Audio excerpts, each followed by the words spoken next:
नमस्कार, मी सूरज पडवळकर, राहणार पंढरपूर.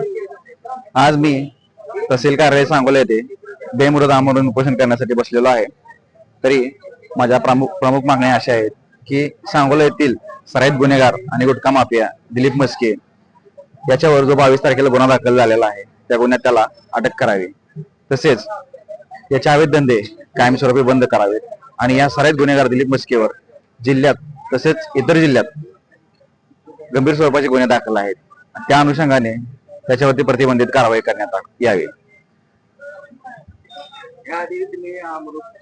या अगोदर मी 2 ते 3 वेळा आमरण उपोषण केलेलं आहे, तसेच 3 दिवस धरणे आंदोलन केलं आहे, परंतु पोलीस प्रशासनाकडून कसली दाद दिली गेली नाही. त्यामुळे मी आज सुमारे 4 दिवस झालं 5 तारखेपासून बेमुदत आमरण उपोषण करत आहे.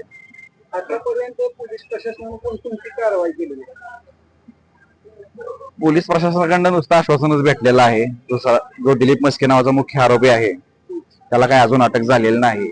इतर काय त्याचे बच्चे आहेत, जे काय मोहरे आहेत, त्यांना झाले आहे अटक आणि त्याचे जामीन झालेले आहेत. त्याच्याबद्दल काय त्यांचं माझ्याकडनं अभिनंदन आहे पोलीस प्रशासनाचं. परंतु जो मुख्य आरोपी आहे दिलीप मस्के याच्यावरती 10 ते 12 गुन्हे दाखल आहेत. पुणे जिल्हा असेल, कोल्हापूर जिल्हा, सांगली जिल्हा, आपला जिल्हा. आणि हा दिलीप मस्के म्हणजे या पश्चिम महाराष्ट्राला लागलेला एक प्रकारचा कॅन्सर आहे. आणि माझी तुमच्या मार्फत प्रशासनाला विनंती आहे की हा जो कॅन्सर आहे त्यात तो समूळ नष्ट केला पाहिजे प्रशासनाने आणि याच्यावर अशी कडक कारवाई करून याचं उच्चाटन केलं पाहिजे. सुरुवातीला उपोषणाला बसला होता त्यावेळेस 4-5 नाव त्यातल्या नाव यात दिसत नाही, एकच प्रामुख्याने नाव आहे. बाकीच्या आरोपीला अटक झाली का? त्यातील 1-2 आरोपी अटक झाले आहेत, त्यांना बाकीच्यांचे हे जामीन झाले आहेत आणि हा जामीन होण्यासाठी 2 ते 3 महिन्याचा कालावधी पण गेलेला आहे.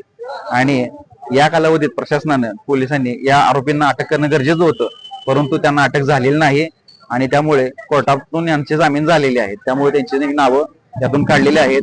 तसं पण ते मोहरे आहेत. आपला मुख्य जो आरोपी आहे तो दिलीप मस्केच आहे आणि माझी मुख्य मागणी पहिल्यापासून हीच आहे की दिलीप मस्केला अटक झाली पाहिजे. तुमच्या उपोषणाला आज 4था दिवस आहे, तर पोलीस प्रशासनाकडून कोणती काय तुम्हाला काय म्हणजे काय कळवलं का नाही? नाही, येऊन गेले, भेटून गेले. पी आय साहेब नाहीत आले, जगताप साहेब आले होते, कुलकर्णी साहेब आले होते, परत इतरही 2-3 आले होते. त्यांच्याकडनं फक्त पहिल्यापासून मला आश्वासन दिलं जाते, मुदत मागितली जाते, पण आरोपीला काय अटक केली जात नाही. त्यामुळे त्यांनी त्याला अटक करावी हीच माझी इच्छा आहे. तुम्ही आता बोलताना म्हणाला की मला दमदाटी केली जाते, कोणाकडून दमदाटी केली जाते? दमदाटी म्हणजे उठण्यासाठी मला प्रेशर आणलं